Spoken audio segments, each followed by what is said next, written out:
We convince by our presence. Walt Whitman. That quote is actually at the end of one of our books by Greenleaf. And the second that I read it, it just really hit me because my purpose statement in life is that we have to be an example in what we say and how we live and how we love. So pairing those two together, they have a lot of similarities, and it really sparked interest in the motivation and the creativity that I'd be able to have with making this TED Talk for you. So, in my past experiences, something or things I remember most about the material given, the information, is when it's tied to a story. People are better able to relate and give emotion. And when you have that emotion, you're allowed to understand a concept or remember it longer when you have that. So that's what I'm going to do here today, is give a story, and then hopefully down the road, if you ever come across something and this pops up, then I did my job in fulfilling the purpose that I have. So yeah, servant leadership. 3 main points that I want to share today is 3 characteristics that I really ground into that servant leadership aspect. And those are trust, empowerment, and love. I believe that servants should be able to incorporate those 3, have those 3 characteristics in their palette, because those really embody what a servant is. And to begin the story. So it was the very first day on the job as a resident assistant. I got to be an RA for USF my sophomore year, and even though I was super excited about this new path and this opportunity I'd have to make relationships, build, corral in the community within the dorm, I was still this very introverted, nervous, shy person. And being an RA, to me, was you have to be bold in everything that you give to these girls, because you're an example. And I definitely was lacking in the bold because I was so nervous. And yeah. So it was the first day on the job, and there was the new student orientation, meet and greet. Everybody's in the quad, and there's games, there's food, there's people everywhere. And I remember talking to one of my friends across the yard when I looked the other way, and I saw this girl sitting by herself on this edge. She was just looking around and by herself. Nobody stopped to talk to her, and this was like for 15 minutes. So I finally got this tug on my heart, and I was just like, you have to go talk to this girl. And a little foreshadow, she is one of my best friends today. So getting back into it, I went and saw her. I walked up to her, nervous the whole time, and she finally saw me coming across the yard, and I freaked out even more because I was like, I have to say words to this woman. But I walked up to her, I gave her my best Texas handshake, and I said, hi, I'm Chris. And she said, hi, I'm Holly. And that's just the beginning of this huge story that hopefully I could fit into the 10 minutes I have here with you today. So, yeah. After that moment, we got to talking. I sat with her for an hour or so, and we had things in common. We had a lot that we didn't have in common. And it's just that surface level talk, when you just say words to somebody. But bringing in, interweaving that first point of trust, I was able to keep going to Holly and making this friendship, building this trust. And I was able to do that because I was using kind words and just being encouraging and being there throughout the odds and ends of when she needed help with work, when she didn't know which class was which, or I was just there. We made immediate friendship in that. And it was because of this trust that she was able to come up to me months later when we were into school and I was teaching this Bible study on Wednesday nights, that she came up to me and said, I'm not really comfortable with all this religious stuff because I'm not religious, or I didn't grow up religious. Like, I don't even have a Bible, and I'm not comfortable with it because I don't know anything. And immediately I was like, well, first we have to go get a Bible. Like, let's go get a Bible. I was like, is that something you want to do?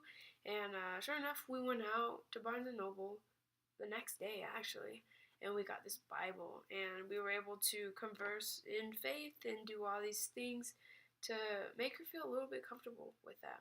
And I believe it's because she was giving me that trust to tell me things she wasn't comfortable with, and that's what brought us so far.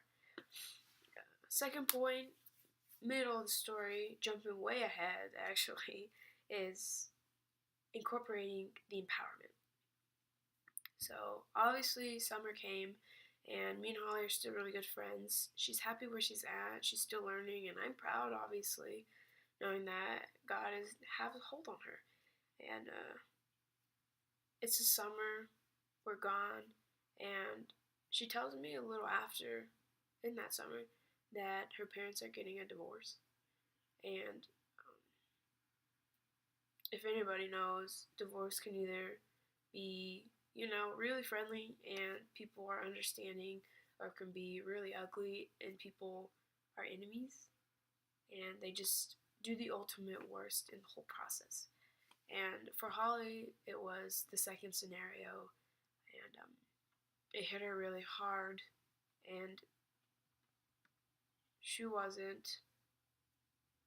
just took a lot of steps backwards, 2 steps back, the saying. But through that whole time, I knew that even though she was hurting, and even though she was mad at the world and saying she wanted no part of God because how would He allow this hurt and this pain to come into her life when she was trying?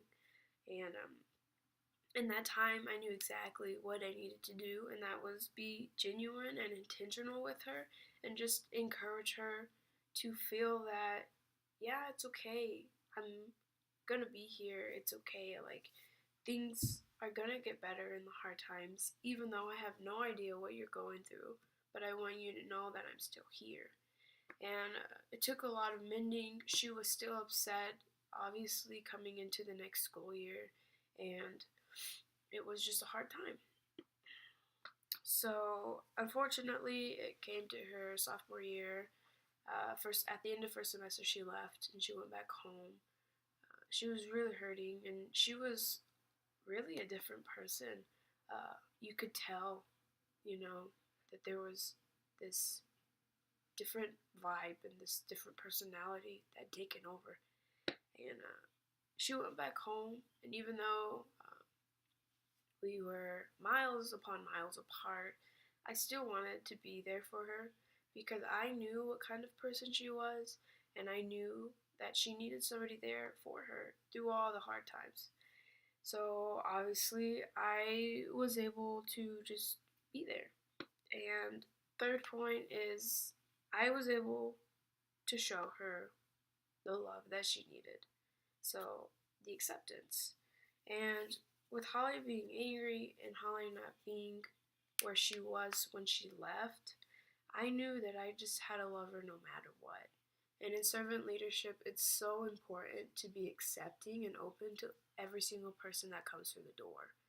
So no matter what they've done in their past, no matter what they're going to do in their future, no matter how they feel about certain ways, we still have to love people the way that Jesus did, because that's what servant leadership is. If you don't have the love, then you can't really begin the process of being that kind of leader.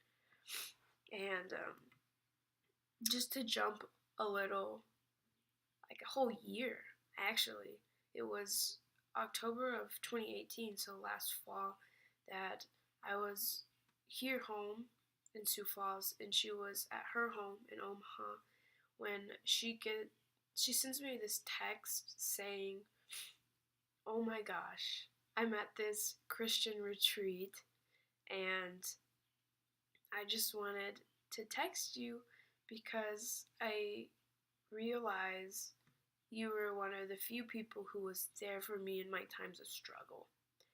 And, at that moment, everything clicked, and I looked through our past and realized that there was these steps in our relationship that could have gone either way, that could have turned her farther away or could have brought her closer.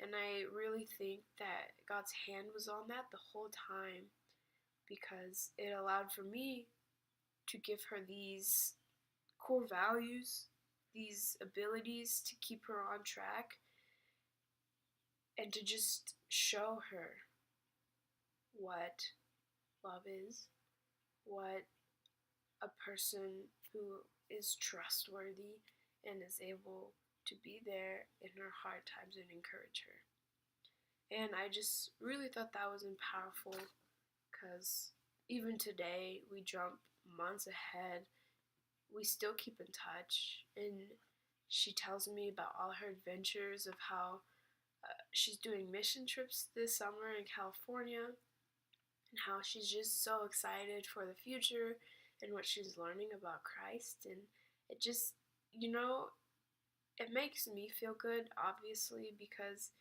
at the time of, our past, I had no idea what was going on or what was going to happen. But I knew that if I just gave this girl the benefit of the doubt, I was the friend that I said I was, she would be able to do anything. And jumping ahead, it just, it's mind-blowing to see the work that God puts into the people He's put out in the world. And I know, without a doubt, that we have to realize that the end doing of any situation is because of God. And it's our purpose to do what we can to do our purpose. And in this story, I found the best friend that I could ever find. And then I also found this reassurance that what I'm doing or how I'm acting, the presence I'm putting out, is helping other people. And that makes me want to be that better leader. So, in conclusion, it doesn't matter what you do or where you are, but we have to set this example to other people to allow them to see. Because in the end, for us, it's that we bring as many people as we can to Christ. And that's so important. And in servant leadership, we have to bring these people to an honest good and allow them to know that we can get a lot farther when we help other people, when we have this path and this purpose. And it's a huge aspect into how I am today and why I think that Walt Whitman's quote on "we convinced by our presence" is such a vital factor in servant leadership. So, to end things, we just have to love other people, give them that benefit of the doubt, allow them to trust us, and just do what we can.